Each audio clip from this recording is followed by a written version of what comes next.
भारत। यूँ तो यहाँ पे दुनिया के हर धर्म के लोग पाए जाते हैं, लेकिन यहाँ की अधिकतर आबादी हिंदू है। हिंदू धर्म में 33 करोड़ देवी देवताओं के होने की बात कही गई है और इन 33 करोड़ देवी देवताओं की पूजा पूरे नियमित तरीके से समय समय पर होती है। इन 33 करोड़ देवी देवताओं के मंदिर हमें पूरे भारतवर्ष में मिल जाएंगे और इन मंदिरों में हमारे इन देवी देवताओं की पूरी श्रद्धा और अर्चना के साथ पूजा की जाती है। लेकिन कभी ना कभी तो भगवान से प्रार्थना करते वक्त हम सबके मन में ये ख्याल तो ज़रूर आता है कि आखिर भगवान को किसने बनाया। इन प्रश्नों का उत्तर पाने के लिए हम नज़र डालेंगे अपने पौराणिक ग्रंथों पर, जिनमें भगवान की उत्पत्ति का लेख किया गया है।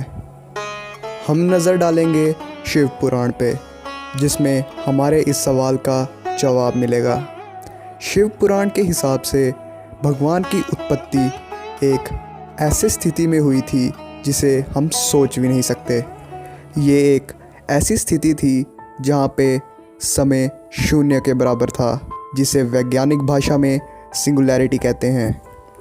फिर अचानक एक छोटे से बिंदु में एक बहुत ही बड़ा विस्फोट हुआ, जिसकी रोशनी के छटने के बाद प्रकट हुई एक ऐसी शक्ति जिसे हम विष्णु भगवान के नाम से जानते हैं।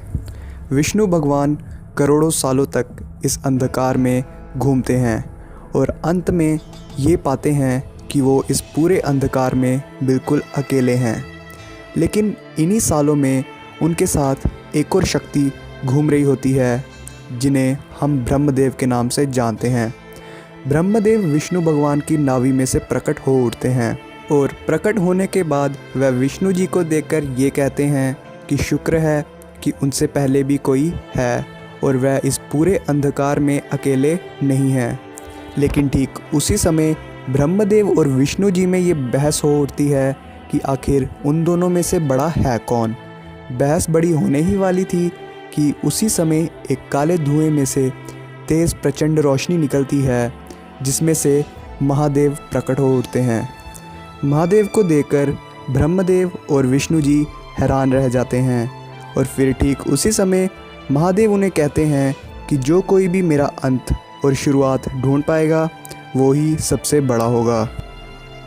महादेव की इस चुनौती को सुनते ही विष्णु जी महादेव के पैरों की तरफ बढ़ते हैं और ब्रह्मदेव महादेव के सर की ओर। विष्णु जी महादेव का अंत ढूंढने में लग जाते हैं और ब्रह्मदेव महादेव का शुरुआत ढूंढने में। वह दोनों ही करोड़ों सालों तक महादेव के अंदर उनका अंत और उनकी शुरुआत को ढूंढते हैं।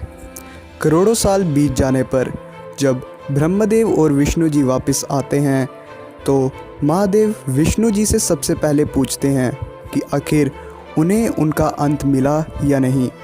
तो विष्णु जी निराश होकर कहते हैं कि मुझे आपका कोई अंत नहीं मिला। अगर कुछ मिला है तो वो है अनगिनत ज्ञान, जिसका कोई अंत नहीं है।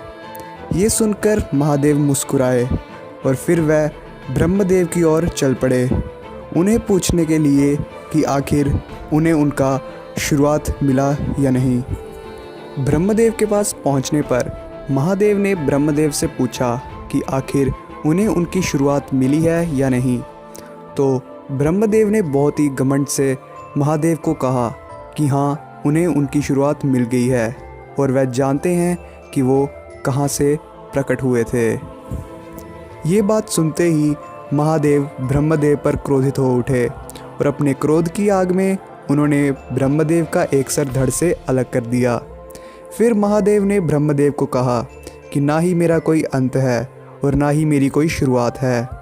तो उन्होंने अपने गुस्से में ब्रह्मदेव को श्राप दे दिया कि चाहे ब्रह्मदेव आगे चल के पूरी सृष्टि की रचना क्यों ना करे, लेकिन उनकी पूजा कभी भी नहीं होगी। ब्रह्मदेव से निराश होने के बाद फिर महादेव बढ़ चलते हैं विष्णु जी की ओर। विष्णु जी की सच्चाई सुनकर वह उनके भक्त बन जाते हैं और उन्हें वरदान देते हैं कि आगे चलकर सृष्टि के जितने भी जीव होंगे वह उनकी पूजा शिवजी के समान ही करेंगे और साथ ही वह उन्हें इस सृष्टि के रक्षक की भूमिका भी सौंप देते हैं। हमारे तीनों त्रिदेवों की वजह से आज हमारा जीवन संभव है। त्रिदेव के हर एक देव जीवन के मूल रचनाओं को दर्शाता है, जैसे कि ब्रह्मदेव संरचना को, विष्णु भगवान रक्षा को और महादेव अंत को। इन्हीं की वजह से हमारा जीवन संभव है। तो चाहे हम विज्ञान में जितनी मर्जी तरक्की क्यों ना कर लें, हमें ये कभी नहीं भूलना चाहिए कि हमसे भी बड़ी एक ताकत है जिसने हमें बनाया है, और वही ताकत हमें ख़त्म करने की भी शक्ति रखती है। सो फ्रेंड्स, बात यहीं तक ख़त्म नहीं हुई थी। त्रिदेवों की रचना के बाद उनके बीच में ये बहुत बड़ा विवाद छिड़ गया कि आखिर उन तीनों में से सबसे बड़ा है कौन। तो अगर आप ये जानना चाहते हैं तो प्लीज़ हमारी अगली वीडियो का इंतज़ार करें, और साथ ही साथ उस वीडियो को देखने के लिए हमारे चैनल को सब्सक्राइब ज़रूर कर लें और बेल आइकन को भी ज़रूर दबा लें, ताकि जब भी वो वीडियो आए तो आपको उसकी नोटिफिकेशन सबसे पहले मिले। और अगर ये वीडियो पसंद आए तो प्लीज़ इसको लाइक करें और अपने सभी फ्रेंड्स के साथ शेयर करें। और हमेशा की तरह थैंक्स फॉर वॉचिंग।